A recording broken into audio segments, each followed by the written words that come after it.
You know what anime absolutely slaps in the first 6 episodes, then takes a giant shit after that? Well, I'm gonna tell you, it's Akudama Drive. Oh yeah, and spoiler warning.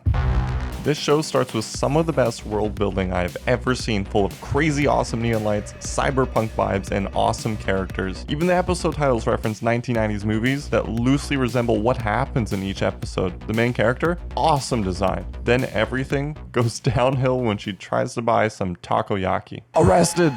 Boom! What is even happening? Next we meet the Akudama, representing the 7 deadly sins, and I'll let you guys guess which one's which. A dude with a bike straight out of Attack on Titan. Basically The Rock, but bigger, dumber, and a total meathead. A random hacker nerd. A character that would be very problematic for monetization. And then this random guy with some sick hair. I wish I had even 1% of that hold. The main character somehow gets mixed up with all these psychos and ends up becoming the Swindler, an honorary Akudama. Oh, I almost forgot, at the end of the episode, shit goes from a 10 to a flipping 100 on the insanity scale. We almost see a public execution, but a robot foils its plans. Then the courier destroys it with a railgun. He's got a railgun on his bike. Oh, and I almost forgot, we also meet a literal serial killer that attaches explosive head devices to all the main characters to trap them for the cat that apparently talks. What? Now we have the 6+1 criminals, all carrying the same insanity as the 90s show that the episode is named after. And as they're escaping this ridiculous predicament, we do get to witness one of the best bromances I've ever seen. A lunkhead and a random stowaway with that sick ass hair, perfect for each other. Then things go south. We're talking explosions, executioner showing up with a group just barely holding it together. I think you're getting the gist now. Their mission to board the Shinkansen is literally impossible. This is the train that connects their city to Kanto, which is some mysterious utopian city that nobody has been to. The plan to infiltrate the Shinkansen involves the most ridiculous security system you've ever seen. But through sheer luck and chaos, and with seconds to spare, they somehow manage to board the train. They're finally on the train, but the chaos doesn't stop. Executioners are back once again, leading to some of the most intense fight scenes yet. Pure, unadulterated chaos and beauty. That's just what this show's about. What? And somehow they pull it off once again. And finally, after the dust settles, the talking cat dies? Wait, it was a key? The children? They're children? The cat was a child? What?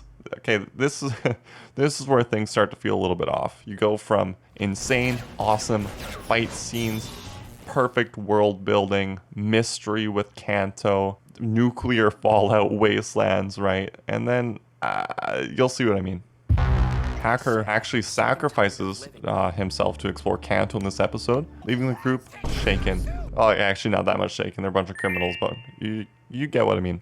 The mission shifts to protecting the kids while transporting them to an unknown location, which some of them are maybe a little bit not so keen on doing. There are still some good moments though, don't get me wrong, but the pacing does slow down from episode 5. But we do get to see the magic food box. I mean, that's pretty epic. I want it.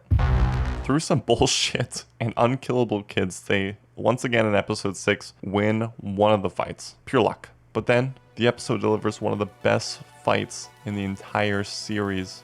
A brawler and the executioner go all out in a battle that's equally parts brutal and emotional, and also kind of beautiful. It's a moment of pure, unfiltered Akudama Drive energy. And then they die! Brawler, the executioner, dead.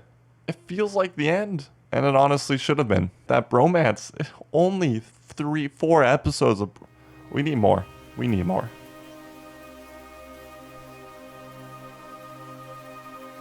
Now, after this climax, the show does lose its fever dream. And, well, actually, no, it gets a little bit crazy, but it feels less like a good fever dream. It's like one of those dreams where you wake up and you're sweaty, you're hot, and you want to go back to bed, but you don't. Now, how do I say this? For the remaining 6 episodes, there's some weird shit.